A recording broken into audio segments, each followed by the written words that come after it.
Hey guys, Ryan here, and wow, do I love it when a franchise takes a look at its own burning wreckage and says, you know what this needs? A full-on identity crisis. Horror has existed for a long time. Terrifying. But what happens when a horror series goes a bit too long and just goes completely off the rails and loses what makes the original film so special? Now I'm playing with power!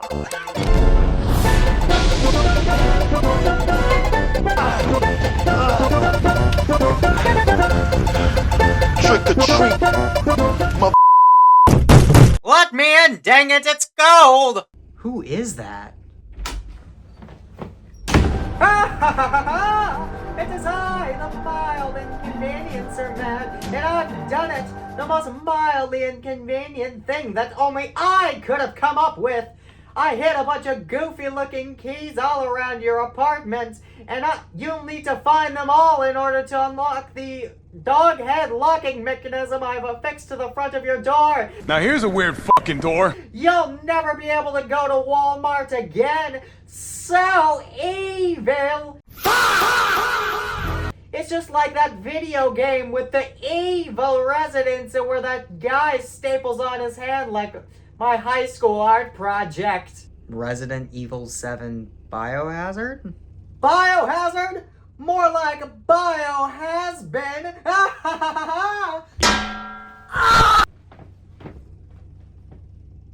Now where did I put that goofy skeleton key made from an actual skeleton? So evil! What a weirdo.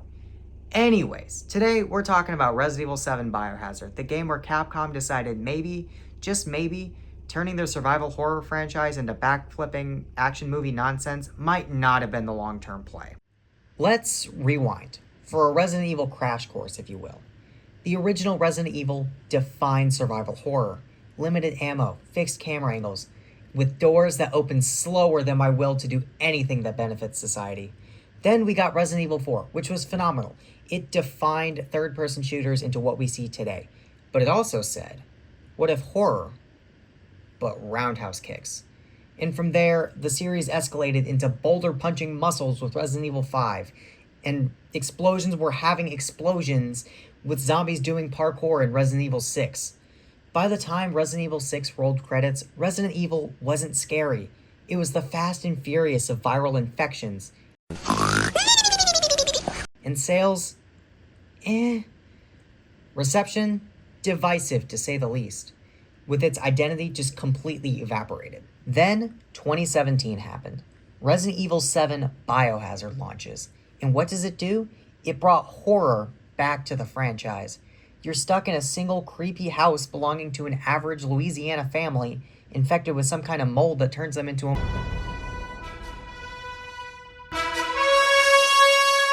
animals. There's no boulder punching, there's no global bioterror conspiracy. You're not a genetically enhanced super cop.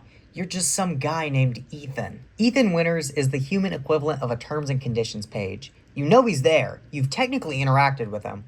But you can't describe his personality to a police sketch artist if your life depended on it. Now, some people find the mold found in Resident Evil 7 to be a little far-fetched. So, to find out if fungus can actually turn your family into a bunch of swamp mutants, I've consulted my resident expert in whatever it is he does.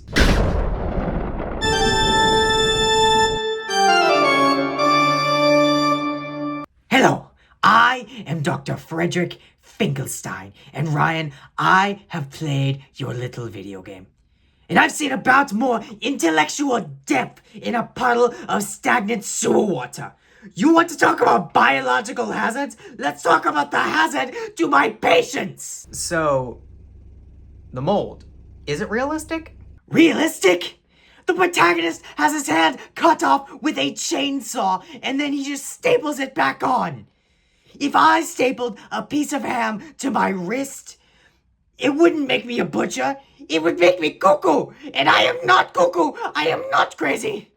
But no, Ethan Winters just pours on a little first aid med, and suddenly his nerve endings are having a celebratory parade. It's pseudoscience, Ryan. It is the pseudo-archaeology of biology. But doctor, it's a game about a sentient fungus. It is an insult! I have spent years studying the properties of the mold in my own basement, mostly by not cleaning my refrigerator. And I have yet to grow a single family member. Capcom is not telling the truth. They are lying to you. They want you to believe that survival is possible through grit and resource management. False! Survival is only possible if you have... Do you even have a PhD? Why should we be listening to you? I have a certificate from a Denny's placemat that calls me a super sleuth. And that is more than enough for this conversation. Now, leave me. I have to go write a 40-page manifesto about why the hole in the baker's backyard is actually a burial ground for common sense.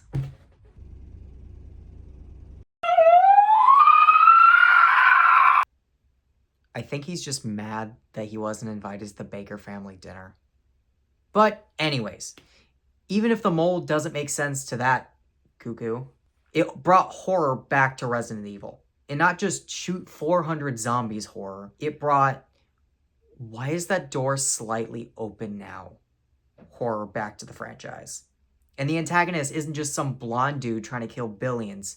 The Bakers are an average American family who, upon meeting them, you realize immediately that they are a threat and that you need to escape. The game also changed something integral to both gameplay and horror. Every previous entry was played from a third-person perspective. This game did something special. You can't even see your own face.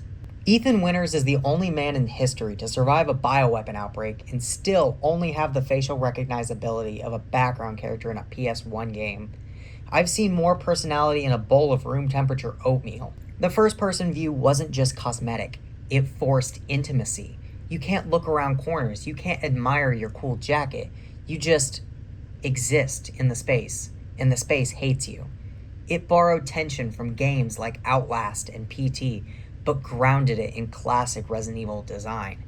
It even takes inspiration from classic horror films, with each member of the family representing a different genre of horror, with Jack being the iconic slasher villain who keeps getting back up, Marguerite being gross bug stuff, I guess, and Lucas taking the role of the John Kramer-esque mastermind attempting to torment Ethan through traps instead of brute force. Resident Evil 7 reintroduced limited resources and a tight inventory, making you choose what to carry and constantly keeping you on your toes. Slow, methodical pacing that makes you constantly backtrack, finding new keys to open up more of the mansion, and puzzle-focused design making you think critically while under pressure. It brought back the classic save room, a place to not only save your progress, but also give you a brief respite from the horrors outside the room. Speaking of which, could you imagine what it'd be like if we had save rooms in real life? Check this out.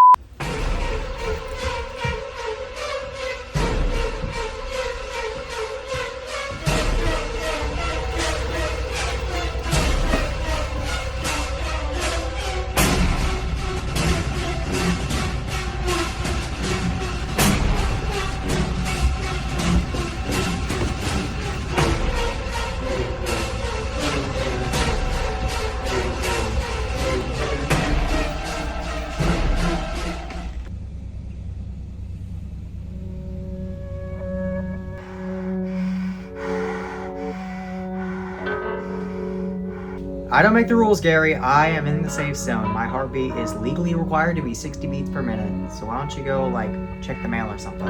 Get out of here.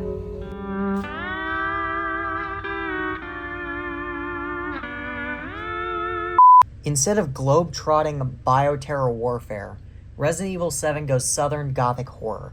The smaller scale made the horror personal again, and that's the key lesson to take away. RE7 did something that a lot of horror franchises refuse to do.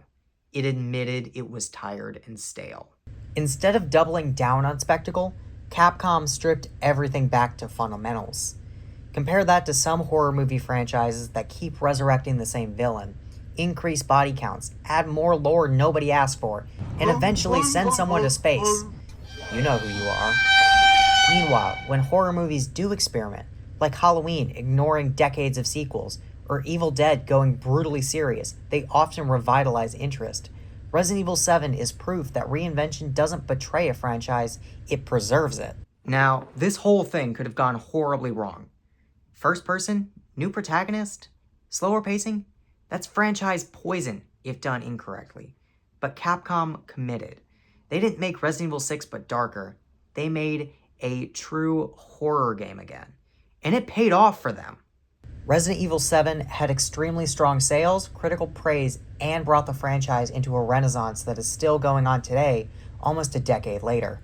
It's set up for Resident Evil Village and Resident Evil Requiem, which blended the new horror tone with more of the action of previous entries in a more balanced way. So now the question is, how can other franchises learn from Resident Evil?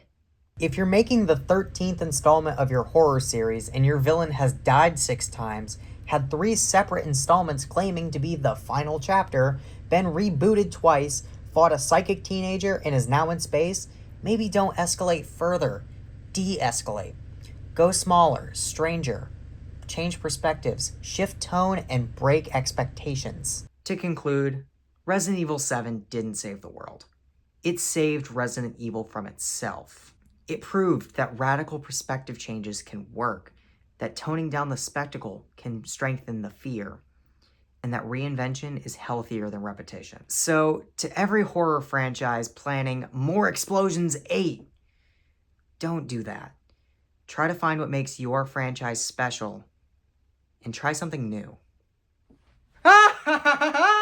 And before you go, I've replaced your car key with a goat-shaped crank handle. Have fun getting to school on Monday. You're gonna have to crank the thing 400 times just to open the trunk. Come on, man. Where do you even buy this stuff? Etsy! It's so evil!